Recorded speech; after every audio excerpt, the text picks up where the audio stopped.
Hundreds of pieces of heavy armor and equipment, accompanied by more than 2,000 soldiers, took to Warsaw streets today as part of a massive parade celebrating Poland's Armed Forces Day.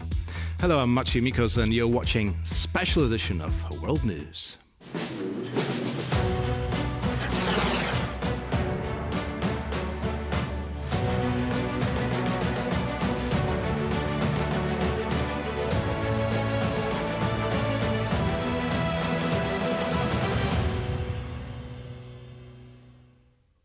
Celebrations of the Polish Armed Forces Day took on various forms. Our reporter, Kazimierz Łysiak, is currently at the military fair in Warsaw. Hello, Kazimierz. Can you tell us what else was happening today apart from the fair? Good evening, Maciej. Well, the importance of today's holiday cannot be understated. As you can see behind me, there are still dozens of people here at the military fair, even though the festivities have already ended and many of the stalls are already taken away from here. But still, many Poles are here looking at this impressive equipment behind me. Now, today we already had some celebrations in the morning and in the noon, but later in the day at 2 p.m. we had the military parade, which was this big event here in Warsaw during the day, where 2,000 Polish soldiers marched on the streets of Warsaw, accompanied by around 200 vehicles, tanks, and also planes flying above them. So it was truly a great spectacle, and this spectacle was opened with the speech of Polish President Andrzej Duda, who is also the Supreme Commander of the Polish Armed Forces. Let's take a listen to what he had to say. 15 sierpnia. It is a day in which we pay tribute to the soldiers who shed their blood in defense of our homeland on various battlefields in order to make Poland free, independent and safe. This is the day in which we remember the great victory achieved in 1920 by the newly reformed Poland over Soviet Russia. The heroism of the Polish soldiers in the Battle of Warsaw determined the victory, which was of great importance for both the security of our homeland and the whole of Europe. Zwycięstwie, które miało ogromne As I mentioned, the importance of this cannot be understated, and we could break it down to two parts. One is historical, which we will be talking about later today, but the other one is the present situation today in Poland and in neighboring countries. As we know, there is the ongoing Russian invasion of Ukraine just beyond Poland's borders, and there are also hybrid attacks from Belarus on the Polish border taking place right now.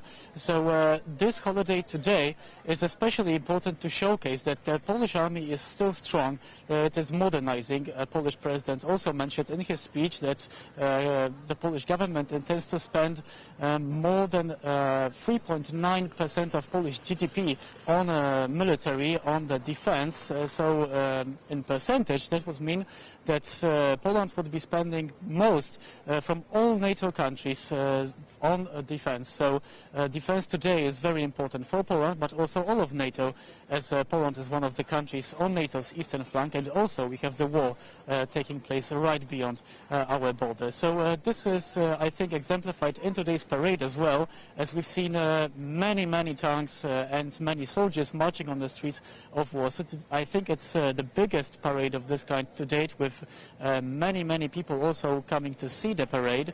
There were also some NATO troops which visited the parade, and they also proudly presented their equipment. So this is not only a holiday for Poland, but I think it's also a holiday for all of NATO. That was Kazimierz Łysiak reporting from the military fair in Warsaw. Thank you very much, Kazimierz. Poland's Armed Forces Day, celebrated on August 15th, is the day which marks the anniversary of the 1920 Battle of Warsaw. During that fateful battle, Polish forces dealt a decisive blow to the Red Army in the Polish-Soviet War. The Miracle on the Vistula, another name for the Battle of Warsaw, a series of battles that led to the Polish victory of the Polish-Soviet War. The Bolsheviks were at war with almost the entire world as Poland was fighting for its independence, Ukraine, the Baltics, and Finland. Red armies were trying to invade all of these countries to establish communism in every one of these countries. Poland, which had just regained independence after 123 years, felt a huge threat from the imperialist neighbor. Today, the deep roots are the same, namely we are fully aware that we cannot survive as a neighbor of the United Russian Empire that controls Ukraine, Belarus, Baltic states, and so on. But the victory in 1920 had a deeper meaning for all of Europe. It prevented the Red Army from turning Poland into a communist country and using it as a bridgehead to launch revolutionary movements into Europe.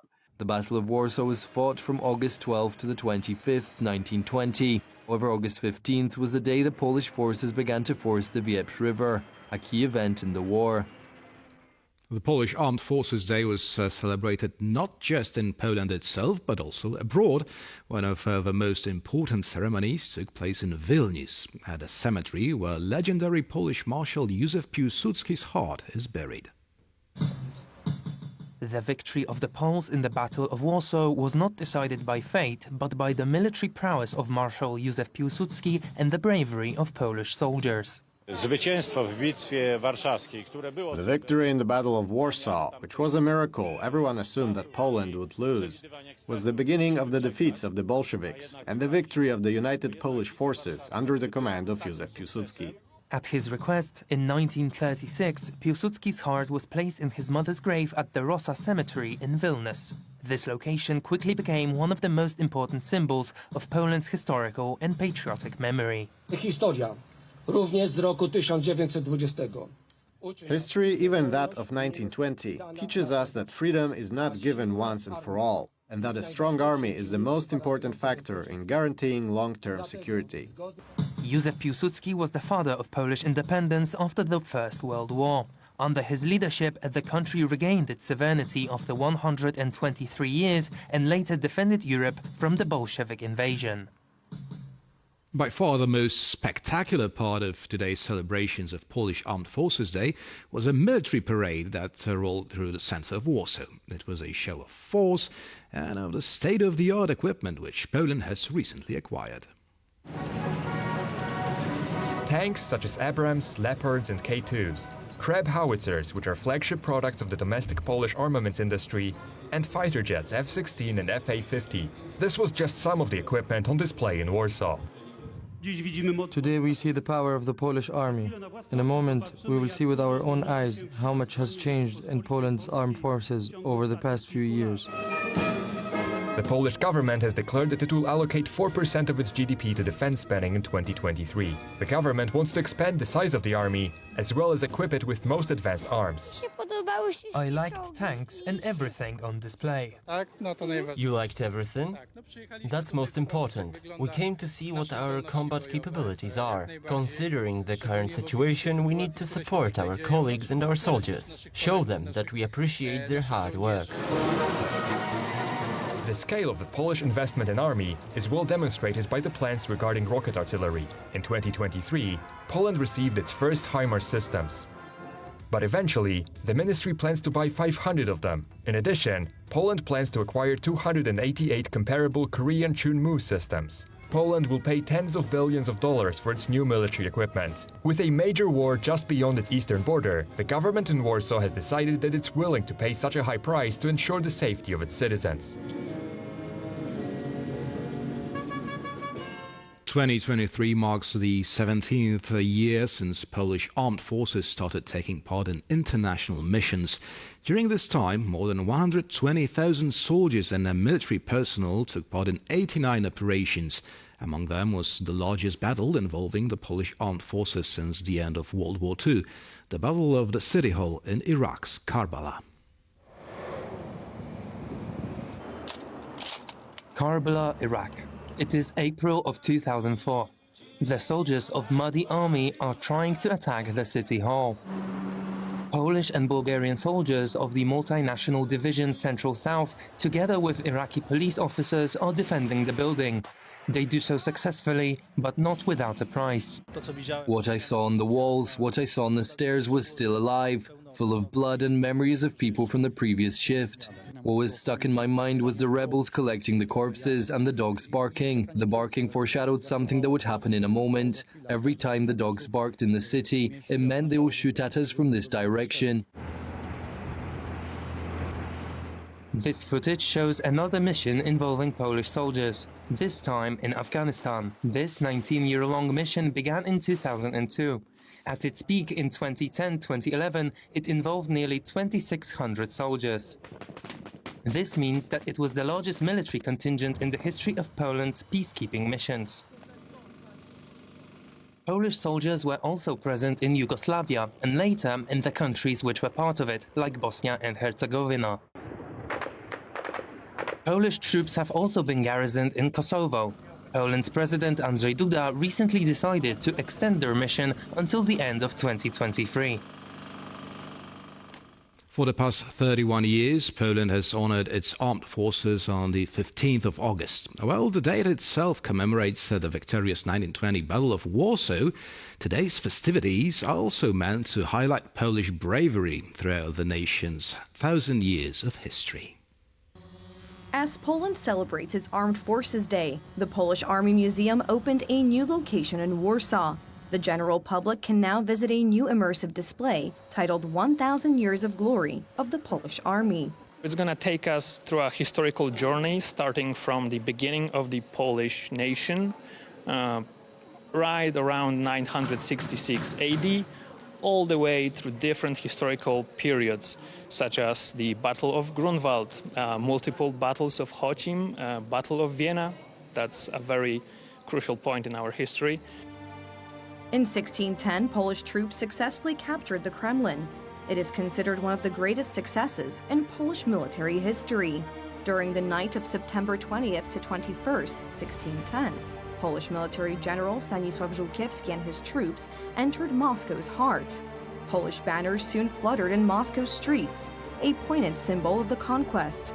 In the following months, the Poles would occupy not just the city itself, but also the neighboring districts of Kitaygorod and Belgorod. General Żółkiewski ruled the Kremlin for 2 years. He went down in history as the only man to accomplish this feat, as it was never repeated by anyone throughout history. During that period, Moscow was under foreign rule, and therefore Russia had ceased to exist as a sovereign state. And now let's once again take a look at today's commemorations at the tomb of the unknown soldier in Warsaw. This is the ceremonial change of the honor guard in front of the tomb of the unknown soldier. Poland's most important state officials attended the ceremony. They laid wreaths to honor Poland's fallen soldiers. August 15th is not only an opportunity to pay homage to the heroes of the victorious Battle of Warsaw, it is also a day to thank modern soldiers for defending our homeland. The eternal fire that burns here does so in memory of Polish soldiers who have fallen in battle throughout the world. These battles are also commemorated by the inscriptions which you can see on the tomb's walls. If not all, then a significant part of the nation understands how important not only this holiday and this anniversary are, but also how important the Polish army, unification and respect for the uniform are. The tomb of the unknown soldier in Warsaw was founded in 1925. It is the resting place of a soldier who died defending the city of Lviv between 1918 and 1919. Prior to World War II, the tomb of the unknown soldier was an integral part of the Saxon Palace, which was blown up by the Germans in December 1944. The tomb is the only part of the palace to have survived the war, damaged, but mostly intact. Poland's position in NATO has been steadily rising in recent years. Poland is one of the few members who have been fulfilling the alliance's requirement of spending 2% of GDP on defense. Following Russia's invasion of Ukraine, the strategic importance of the Baltic Sea has skyrocketed. Poland's influence in Ukraine has also proven to be invaluable. Regular exercises are the most crucial factor. We've demonstrated interoperability in a complex operation across human, procedural, and technical aspects. We've also demonstrated in this exercise NATO's ability to alert, marshal, deploy, and assemble to fight together on short notice. Poland is a steadfast ally which actively leads discussions and influences decision-making at NATO's headquarters in Brussels. The military combination of America, Poland and NATO is ready for anything. The country has also proven essential to increasing NATO's presence on the alliance's eastern border in countries such as Latvia and Romania. Key elements of NATO military infrastructure are located in Poland in cities like Szczecin, Elbląg, Bydgoszcz and Kraków. Thanks to regular exercises with allied countries, the Polish armed forces are fully interoperable and meet all NATO standards. Poland's strong position in NATO is amplified by the presence of the bloc bases in the country. Soldiers from fellow member states like the US, Germany or Croatia are stationed at these bases. And we'll talk more about the military's importance and modern security issues after the news in an interview with our guest, Colonel Lieutenant Krzysztof Płatek from the Eurocorps. But now let's see what else is still to come on tonight's show. New charges have been leveled against former US President Donald Trump. And finally, we'll be moving to Afghanistan. 1.6 million people have fled the country since the Taliban took over. The Ukrainian army has managed to retake 3 square kilometers of land near Bakhmut. According to military bloggers, the Ukrainian army is carrying out heavy counter-offensive operations using Western-supplied weapons. Once again, residential areas were hit by the Russians, this time in western Ukraine. Here is a report from our correspondent, Marek Sliżaniński. At least 4 people have been killed in an overnight attack, a Russian missile strike against western Ukraine. So at least 28 missiles struck Ukraine. 16 of them were downed on their way. However, some of them hit residential buildings. And so in Lutsk, a city in western Ukraine, 3 people unfortunately died this night because of a missile strike. So the mayor of Lutsk confirmed that an industrial facility was hit in this strike. In nearby Lviv, the mayor said that there were luckily no casualties. However, there was much damage in the city. This attack against western Ukraine, and let me just remind that Lviv and Lutsk are both located less than 100 kilometers from the Polish border, coincides with the Armed Forces Day that Poland is celebrating today. And only a few dozen kilometers north from Lutsk on the Belarus border, the country, Belarus, is installing warfare systems that would be capable of shooting down drones coming from Ukraine. So a similar system will be soon delivered to Ukraine, and Norway has decided to send a new system, a newly developed system that would be capable of shooting down drones coming in turn from Belarus or Russia or the Black Sea. And this system is really highly anticipated here in Kyiv, as Russia has been using drones nearly daily to shoot targets here in Ukraine. Marek Sliżaniński, Kyiv, TVP World.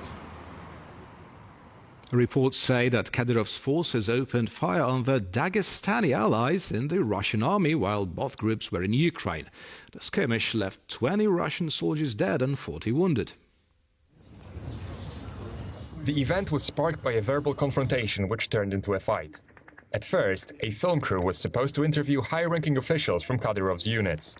Reportedly, the incident quickly transformed into an all-out battle, involving numerous stabbings among the Russian troops. Chechnya is a republic of the Russian Federation governed by Ramzan Kadyrov. He inherited the position from his father, Akhmat Kadyrov. The republic is known around the globe for its shocking record of human rights abuses. Donald Trump has been indicted for attempting to reverse the outcome of the 2020 election in the southern state of Georgia. This is the 4th indictment this year against Trump, who is the first former US president to face criminal charges. Donald Trump was charged with 13 crimes, including violating the Organized Crime Act, conspiring to commit forgery, corroborating falsehood, and inciting state officials to break their oaths. I want to try him and be respectful for our sovereign states. We do want to move this case along, and so we will be asking for a proposed order that occurs a trial date within the next 6 months.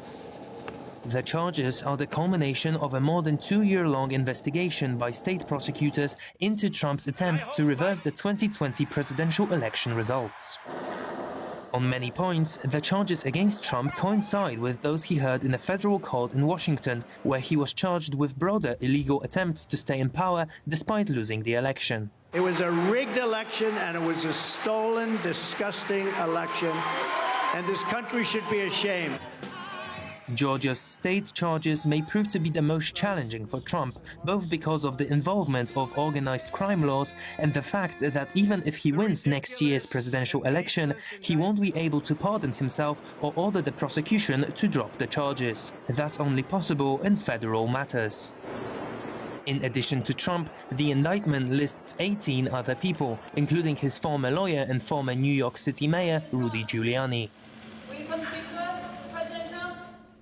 1.6 million people have fled Afghanistan in the 2 years since the Taliban took power in the country. Supporters of the regime are celebrating the anniversary, while many Afghani citizens, especially women, struggle with the painful reminder. 2 years have passed since the world watched in disbelief, while thousands of Afghanis rushed to the airport, desperate to leave the country as the Taliban took power in Kabul. Since then, Taliban authorities have imposed their strict interpretation of Islam on the country, with women facing the brunt of new restrictions which deny them the rights to education, work, movement and assembly. The anniversary reminds me of the events from 2 years ago, and I have the same feeling I had then, which was really terrible, because most of my friends and many people were forced to flee the country after facing many difficulties. Following the Taliban takeover, foreign aid was abruptly cut off, putting Afghanistan's already precarious economy in danger of collapsing and leading to widespread starvation.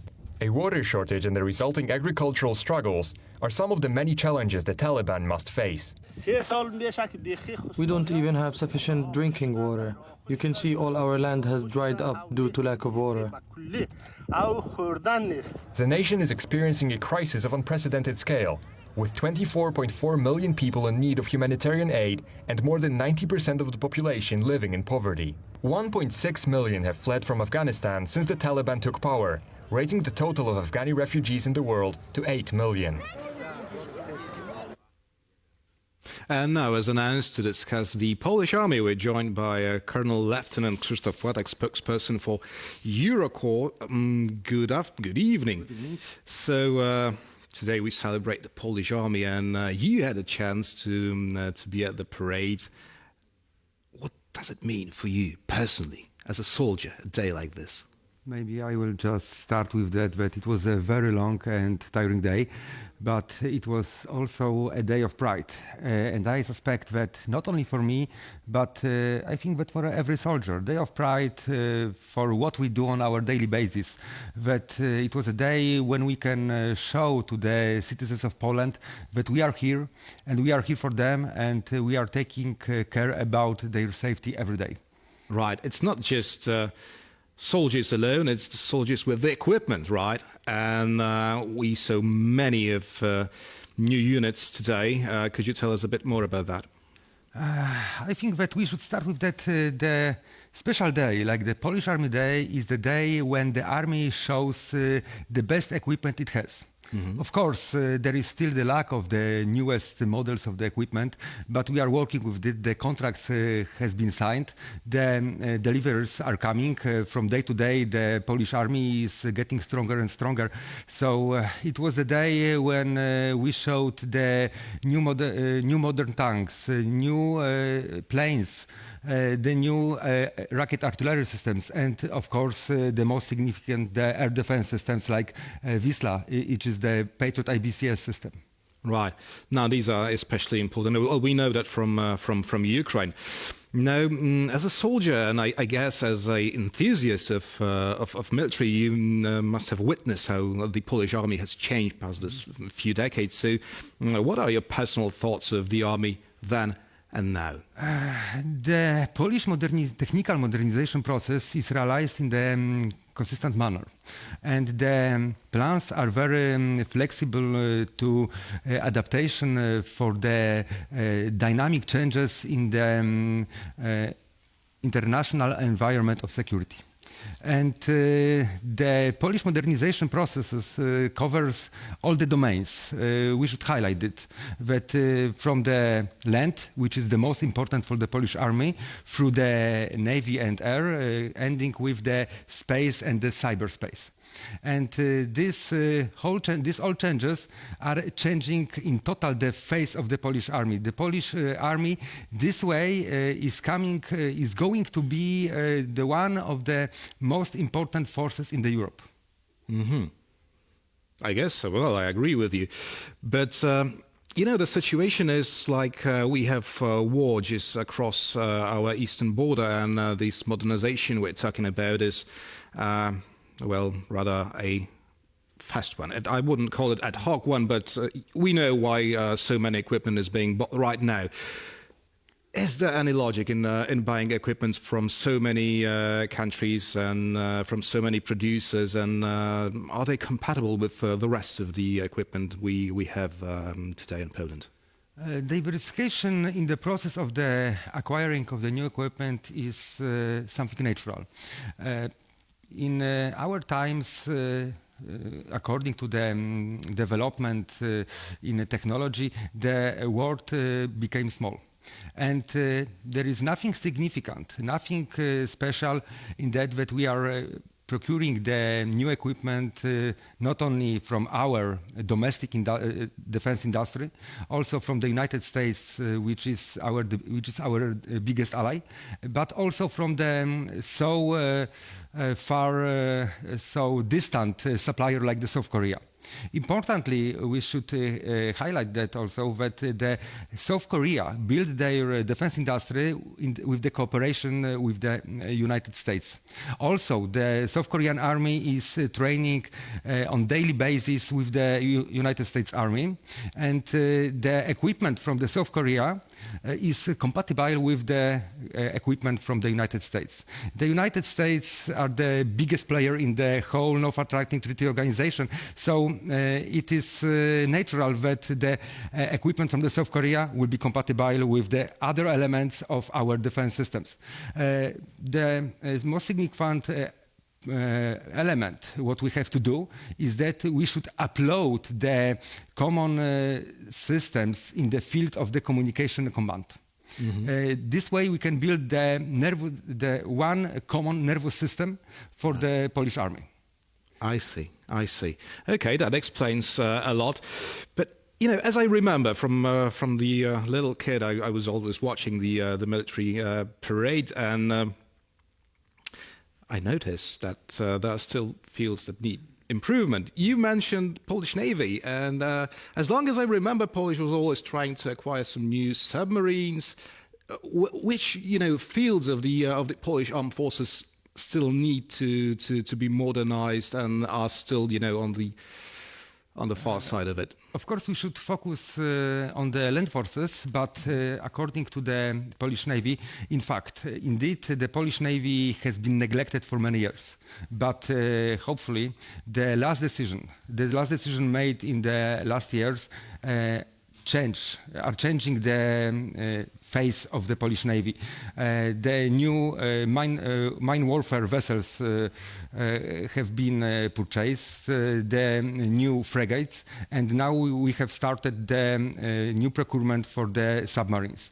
These all elements will change the face of the Navy, and they will allow to evolve the Polish Navy on the right level, to just jump on the right level. But coming back to the Polish land forces, it is related to the place where the Poland lies. We are the biggest player on the eastern flank of the NATO. So we must have the big land forces, because the land forces, of course supported by the other branches, are responsible for the occupying the ground, for the territory, but also for defending the territory.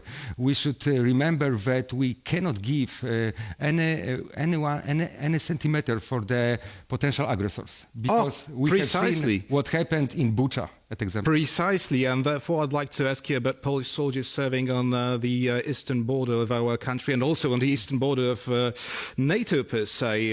How would you describe their service these days?